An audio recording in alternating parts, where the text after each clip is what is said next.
I try to calculate the cost of energy from wind hydro system both, and I found that the cost of the break-even price should be like more than is 12 rupees 34 rupees per kilowatt hour. It's around 11.6. I use exchange rate of our €1 equals to 106 rupees at the same at that time, and which is I think still relevant now. And so if you see the price offered to the wind energy by the NEA to the private entrepreneurs, so it's just 3.8 rupees per kilowatt hour. And for hydropower, it's 4 rupees and 7 rupees in wet season and dry season. So on all cases, the general cost of energy is higher than the price offered by the government or say NEA.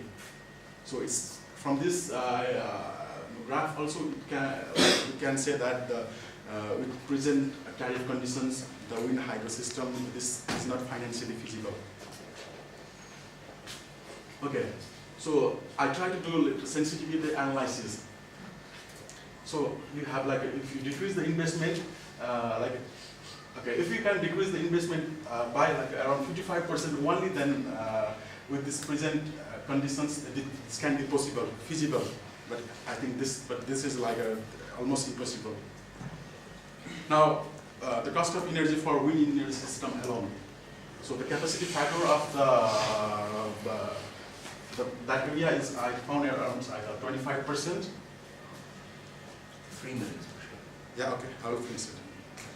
And I found the cost of energy for wind energy alone is around 12.5 euro cent per kilowatt hour at a present estimation of around 178,000 Nepalese rupees. Okay, with if you consider a broad range of investment 150,000 to 250,000, then the cost of it entails the generation cost around ranging from 75 euro per kilowatt to 10.5. So in every case, it's greater than the price offered by NEA to wind energy. So my conclusion is a decentralized energy generation can play an effective role on grid area as well to address the current electricity prices in regional level. We talk about a single household, single community. And I think it can be possible. We have to explore the opportunity also in the regional level, like a Mustang. So, and another conclusion is with present policy supports and electricity tariff for wind energy by NEA, wind energy system in utility scale is not financially feasible in Nepal. This is my conclusion. Recommendations. Okay. Oh, sorry, that's not your conclusion. This is recommendation. For overcoming this financial barrier, I think there must be preferential tariff for the wind-based technology. The use of subsidy should be made very carefully.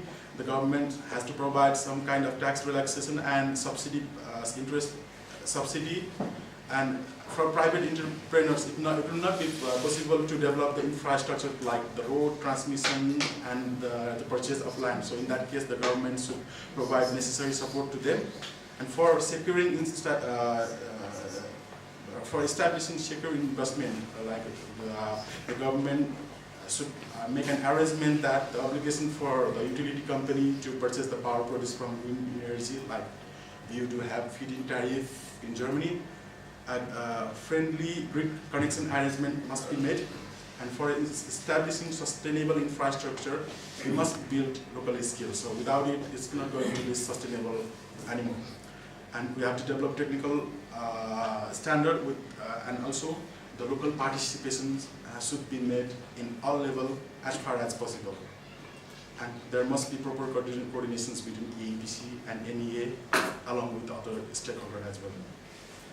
And finally, we must seek international cooperation because we don't have experience in such type of projects.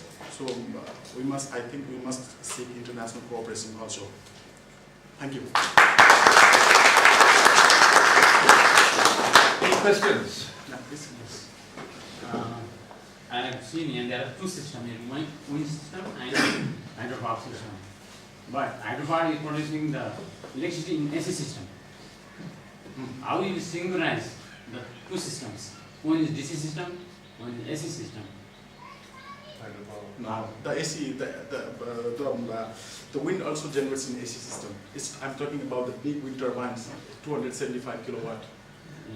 So you're directly synchronizing it, or you storing it in battery, then you No. whatever? No, I'm directly synchronizing. So Yeah, maybe I haven't gone through details about like the issues with this direct connections with the grid. I haven't gone through that, but like all the financial analysis or the technical calculations were based upon these direct connections. Right.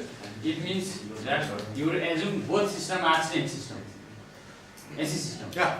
Which is normal. I wonder if you've overestimated the wind speed effects, because most national wind load standards and the IEC standards for wind turbines talk about 3-second average wind speeds, not instantaneous wind speeds. And then when you're getting up to high values, there can be a significant difference between a 3-second average and the instantaneous value.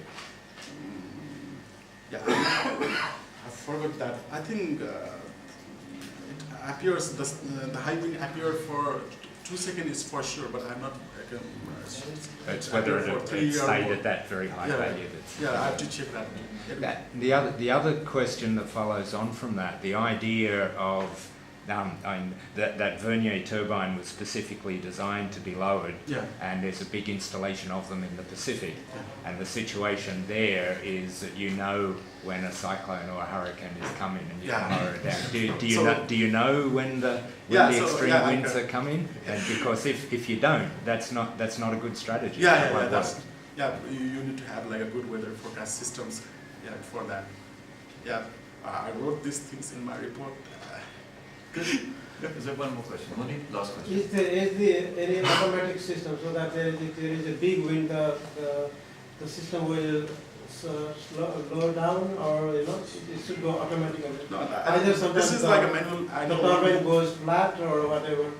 Nobody has. I don't know about this. That should be. This one.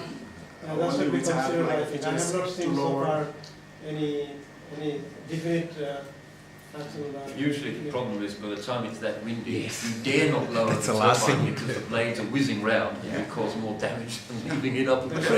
Something automatic says either that goes flat or something, Is there some kind of mechanism like that? Not at the moment. I don't know. Pushkar, that was very interesting. It does suggest to me that it's almost worth having a separate private grid just to get round the NEA payment problems.